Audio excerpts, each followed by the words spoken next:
राम राम राम जी, राम जी।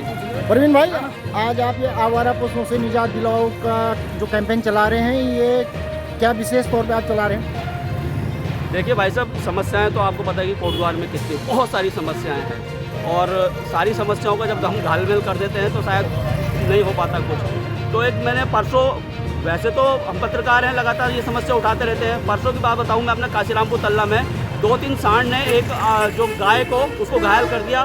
तो जो दुकानदार थे, मैं स्कूटी लेके जा रहा था तो उन्होंने रोका मुझे, बोला थापा जी यार इसको गाय को सांड ने घायल कर दिया। तो जब मैंने सुबह देखा उसको साइड में किया, सुबह देखा तो मैंने वो गाय जो है मर गई थी।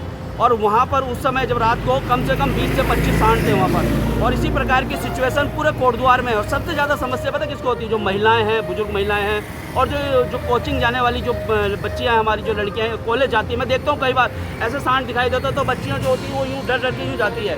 तो इस पर क्यों नहीं काम हो रहा है? ये बहुत बड़ी समस्या है, गंभीर समस्या है। इस पर काम क्यों नहीं हो रहा है? मैं ये कह रहा हूँ कि चलिए ठीक है, जो भी यहाँ पर जो दोनों मिलकर कांग्रेस बीजेपी जो निगम की जो मेयर है और ये एक टेबल पर बैठ के कम से कम यार लोगों के विकास के लिए काम कीजिए। तो लोगों ने आप दोनों को वोट किया है और कम से कम लोगों के अच्छे के लिए आप लोगों को एक टेबल पे आना चाहिए और बैठना चाहिए और काम करना चाहिए। अब आवारा पशु बहुत बड़ी समस्या है, बहुत सारे नुकसान हो जाते हैं लोगों की। गाड़ियां, मेरी स्कूटी एक बार यहीं पर इसी साइड डैमेज कर दी और अभी तक वो स्कूटी मैं बना नहीं पाया। 3-4 हज़ार रुपये इतनी मेरी वो नहीं है कि मैं उस स्कूटी को बना पाऊँ। ऐसी समस्याएं होती हैं।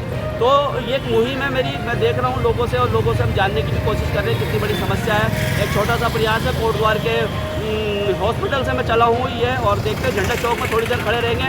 एसडीएम तक गए थे लेकिन वहाँ पर एसडीएम नहीं थे। उसके बाद नगर निगम के बाहर मुलाकात इनसे कुछ नहीं करनी है, क्योंकि मुलाकात करके तो ये फिर बताते हैं ये कर लेंगे। मैंने एक मैसेज देना है कोटद्वार में, देखते हैं। और सभी से कहूँगा कि इस मुहिम में साथ दीजिए।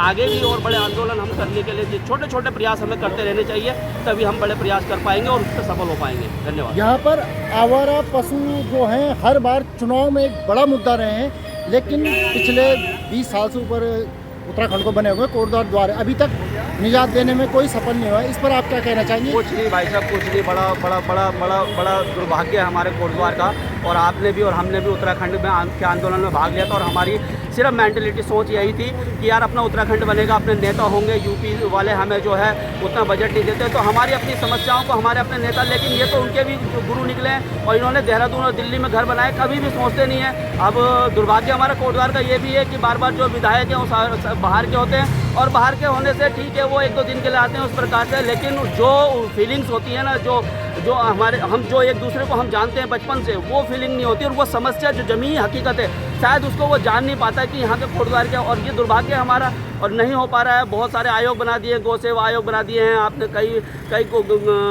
जो गौ सेवा वो चल रहे हैं यहाँ पर कोटद्वार में, लेकिन उस प्रकार से काम नहीं हो रहा। सांडों के लिए तो जरूर कुछ ना कुछ होना चाहिए। बहुत बुरी दुर्दशा है और मैं तो ये कहूँगा बार बार कि एक टेबल पर बैठ के या कोटद्वार के लोगों के हितों के लिए आप काम कीजिए प्लीज़।